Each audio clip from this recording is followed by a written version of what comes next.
Hello friends, अस्सलाम वालेकुम and welcome to the knowledge point. Friends, इस वक्त सबसे हॉट और करंट टॉपिक चल रहा है कि हमास और इजराइल के बीच में जो एक लड़ाई चल रही है ये अपने किस स्टेज पर पहुंच चुकी है और हमास क्या है और हमास क्यों इजराइल से वक्तन फ़वक्तन लड़ती रहती है। हमास कौन है, हमास का बैकग्राउंड क्या है, इसकी मिलिट्री कैपेबिलिटीज़ कितनी है और सबसे इम्पॉर्टेंट चीज़, हमास के पास इतने सोफिस्टिकेटेड और लॉन्ग रेंज रॉकेट्स और मिसाइल्स कहाँ से आते हैं। इन सब चीज़ों पर डिटेल में डिस्कशन होगी, सो स्टिक विद अस। वीडियो पर आने से पहले मेरी आप सबसे रिक्वेस्ट है कि do like, share and subscribe और ज़्यादा से ज़्यादा लोगों में हमारी ये वीडियो पहुँचाएँ। Now let's get back to the video. Friends, इस वक्त जो करंट टॉपिक चल रहा है वो हमास और इजराइल के बीच में जंग है।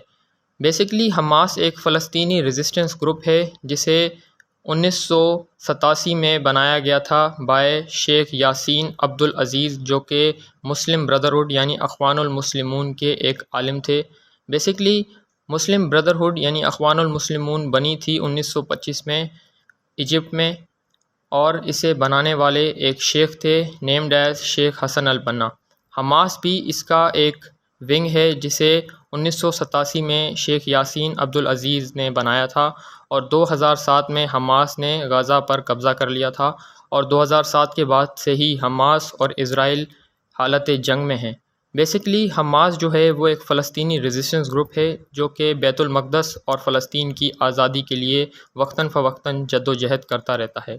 अभी रिसेंटली जो महाज़ खुला है उसमें भी हमास के जो मिलिट्री विंग है जिसे अल कस्साम कहा जाता है, उन्होंने ही इजराइल के अंदर जाकर उनकी बॉर्डर चेक पोस्ट और उनके फ़ौजियों को मारा है और कहा गया है कि 800 से ज़्यादा इजरायली जो हैं वो इस ऑपरेशन में मारे गए हैं और 100 से ज़्यादा इजरायलियों को हमास ने कैप्चर कर लिया है। जहाँ तक हमास के मिलिट्री विंग की बात है तो इसे हमास अपनी लोकल ज़बान में अल कस्साम ब्रिगेड कहते हैं। बेसिकली अल कस्साम ब्रिगेड हमास का एक मिलिट्री विंग है जो कि इजराइल के साथ डायरेक्ट कन्फ्रंटेशन में इस वक्त मौजूद है। जहाँ तक इनके स्ट्रेंथ की बात की जाए तो हमास ये दावा करती है कि उनके पास 15,000 से 40,000 आर्म्ड फ़ौजी मौजूद हैं। इनके रॉकेट्स की जहाँ तक बात है तो हमास के एक स्पोक्समैन के मुताबिक इस वक्त तक हमास के पास 30,000 से भी ज़्यादा रॉकेट हैं, जिनमें से 8,000 से ज़्यादा वो इजराइल पर फायर कर चुके हैं।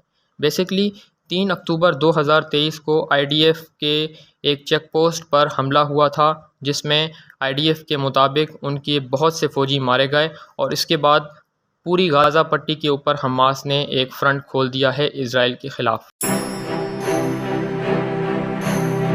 जहाँ तक हमास की लीडरशिप की बात है तो करंटली हमास का पॉलिटिकल विंग जो है वो चला रहे हैं शेख इस्माइल हानिया, जो कि गाज़ा से ही ताल्लुक़ रखते हैं और ये पैदा हुए थे लेकिन इस वक्त ये कतर के कैपिटल दोहा में मौजूद हैं।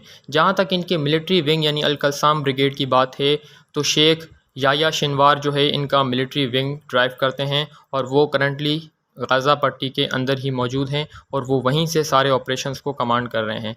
बेसिकली हमास की बुनियाद रखने वाले शेख अहमद यासीन अब्दुल अज़ीज़ को 22 मार्च 2004 को इजराइल ने शहीद कर दिया था और बताया जाता है कि ये अपने घर में मौजूद थे और बेसिकली ये हैंडीकैप यानी एक माजूर शख्स थे, लेकिन फिर भी इन्हें अपने घर के अंदर इजराइल ने शहीद कर दिया था और उसके बाद से ही इस तहरीक में मानो एक जान सी आ गई और इस वक्त हमास वो वाहिद फ़ोर्स है उस इलाके में जो कि इजराइल का मुकाबला कर रही है। जहाँ तक हमास के वेपन्स और इनके रॉकेट आर्सेनल की बात है तो करंटली हमास के पास 30,000 से ज़्यादा शॉर्ट और लॉन्ग रेंज मिसाइल्स और रॉकेट मौजूद हैं। इनके रॉकेट्स की जहाँ तक बात है तो उनमें फजर 1, फजर 2, कसाम 1, कसाम 2 और सैगर एंटी टैंक मिसाइल्स शामिल हैं जो कि हमास इस्तेमाल कर रही है इजराइल के ख़िलाफ़। इसके अलावा इनके पास लॉन्ग, शॉर्ट और मीडियम रेंज के एंटी हेलीकॉप्टर और एंटी टैंक मिसाइल मौजूद हैं जो वो इस्तेमाल कर रही है IDF की ग्राउंड ट्रूप्स के ख़िलाफ़। आई होप आपको हमारी इन्फॉर्मेशन पसंद आई होगी। Do like, share and subscribe. Thank you very much.